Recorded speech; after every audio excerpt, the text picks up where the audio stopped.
이사야서 28장과 29장은 연결되어서 볼 수 있는데 28장은 역사적 배경이 아시리아가 북이스라엘과 남유다의 북쪽에 있는 아시리아가 사마리아, 북이스라엘을 침략하는 때를 배경으로 한다 그랬죠.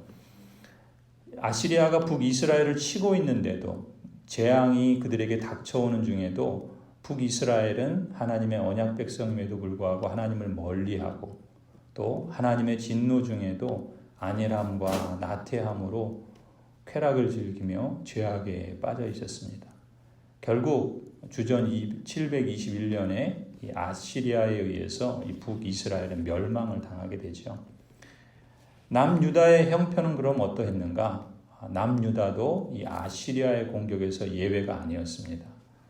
그래서 예루살렘의 남유다의 수도가 예루살렘이죠. 예루살렘의 지도자들은 이 난국을 어떻게 대처할 것인가? 그래서 남쪽에 있는 제국 이집트를 의지합니다. 그래서 이집트와 동맹을 맺어요. 이집트가 남유다를 지켜줄 것이라고 생각을 한 겁니다. 그러면서 예루살렘의 지도자들과 백성들은 하나님의 언약 백성임에도 불구하고 불의한 삶을 돌이키지 않습니다. 이사야 선지자를 통해서 다른 여러 선지자들을 통해서 이집트를 의지하지 말라. 오직 여호와께 돌아오라. 여호와를 의지하라.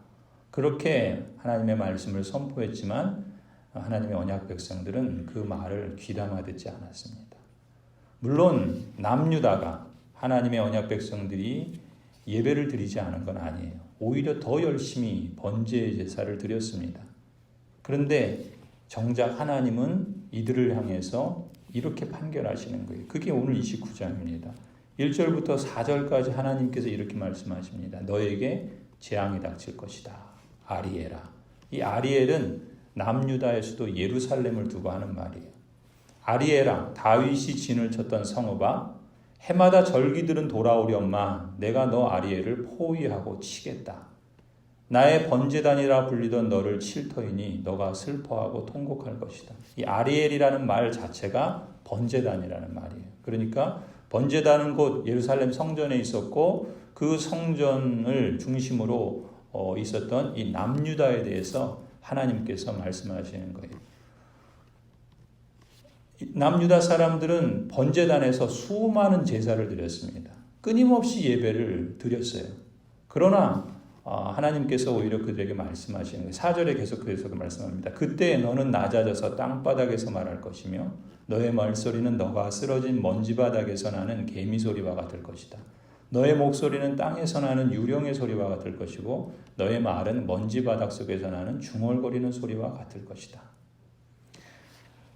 이 남유다의 하나님의 언약 백성들, 이 사람들은 쉬운 신학이라는 걸 갖고 있어요. 그게 뭐냐면 자신들은 하나님의 언약 백성이라는 거예요. 하나님의 나라를 이미 받았다는 거예요. 그러니까 자신들을 어떤 세력들이 공격해도 하나님께서 안전하게 지켜주실 것이다. 호언장담을 했던 거예요. 그게 쉬운 신학이에요. 그래서 예루살렘에 모여서 각종 절기를 지키면서 아리엘 그 번제단에서 열정적으로 하나님을 예배했습니다. 하지만 하나님의 판결은 그들의 주장과는 정반대인 거예요.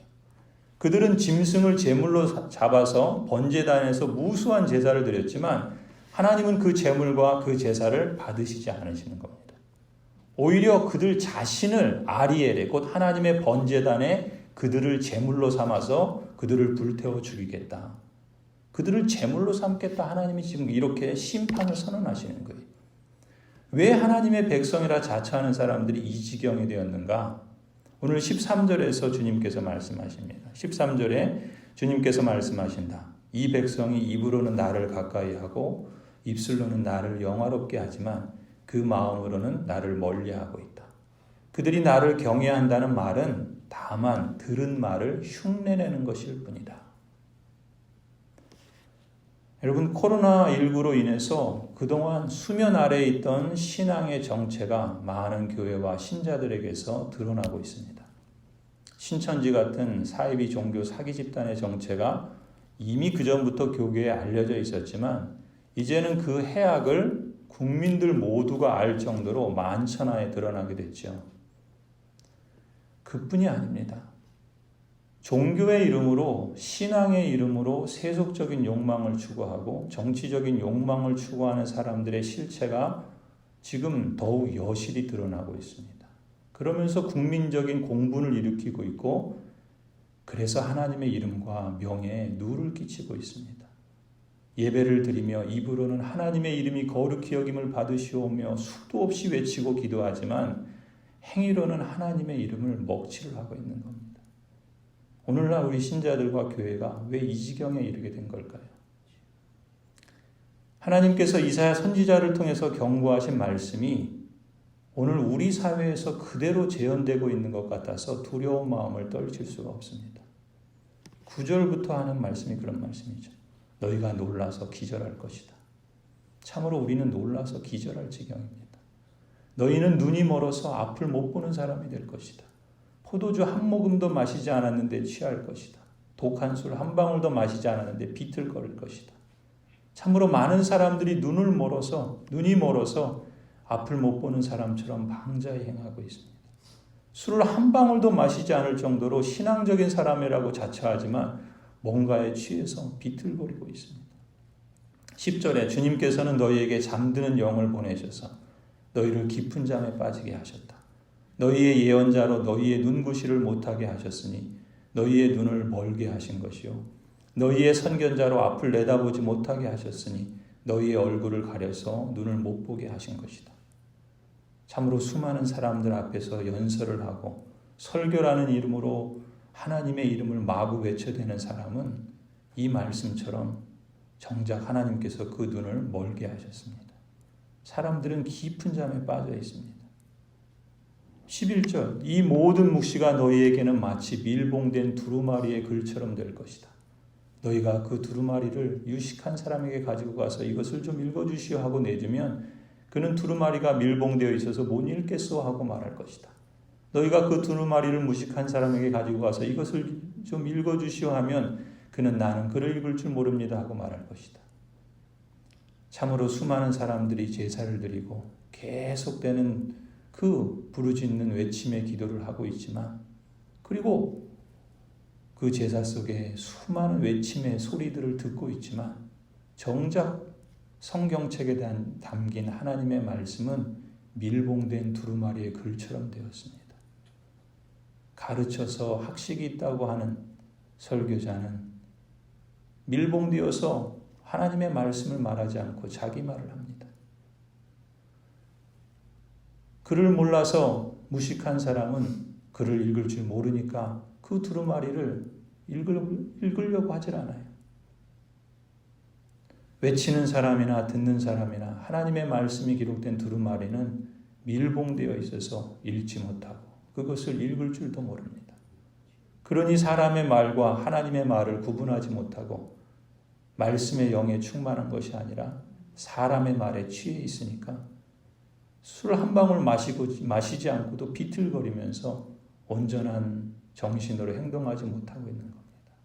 그러니 지금 자신들이 무슨 추태를 벌이는지도 분간하지 못하고 있는 거예요.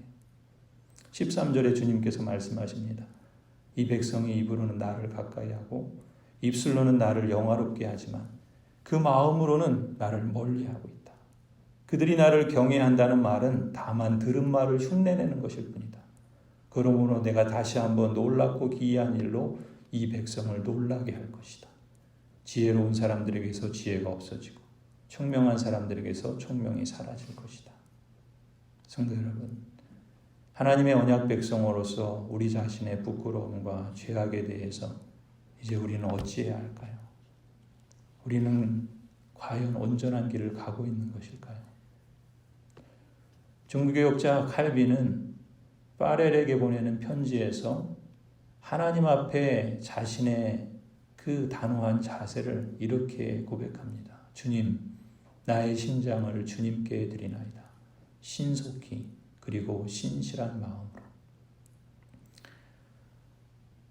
우리는 칼빈과 같은 정도는 아니어도 기독교 신앙을 예수 그리스도를 인격적으로 만나고 주 여호와 하나님이 어떤 분이신지 알고 우리에게 베푸신 은혜와 긍휼과 평강이 무엇인지를 깨닫게 되었을 때 비록 입으로는 세련되게 말하지는 못해도 마음만은 칼빈의 말처럼 신속하고 또 신실한 마음으로 하나님께 드리고자 하는 그런 모습이지 않았습니까?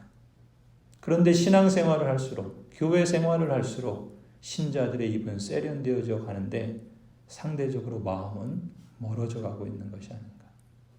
입술의 말은 하늘을 향해 수도 없이 쏟아내고 부르짖고 외치고 할렐루야 찬송을 말하는데 정작 마음은 이 땅의 것에, 세상적인 욕망에, 정치적인 욕망에 사로잡혀서 거기에 취해서 살아가고 있는 것이 아닌가. 마음이 없이 입으로만 하는 신앙, 순종이 없이 그저 바라기만 하는 신앙, 헌신이 없이 축복만 구하는 신앙, 하나님이 실증이 나신 것 같습니다. 마음 없이 껍데기만 하려한 그런 신앙생활, 하나님도 식상해 하시는 것 같아요. 시편 34편에 이렇게 말씀합니다. 여호와는 마음이 상한 자를 가까이 하시고 충심으로 통회하는 자를 구원하시는도다.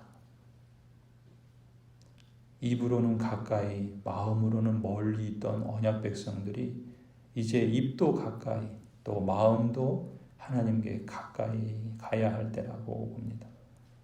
우리에게 구원의 은혜를 주신 하나님께서 다시금 그 은혜로 충만케 해주시기를 기원합니다. 우리에게 마땅히 쏟아부어야 할 하나님의 진노를 유예하시고 오래 참으심으로 긍휼을 베풀어 주신 하나님께서 다시금 그 긍휼하심으로 우리를 새롭게 해주시기를 기원합니다. 우리에게 폭풍 속에서도 흔들리지 않는 평강을 주신 하나님께서 이 요동하는 세상 속에서 참된 평강으로 인도해 주시기를 간절히 기원합니다. 기도하시겠습니다.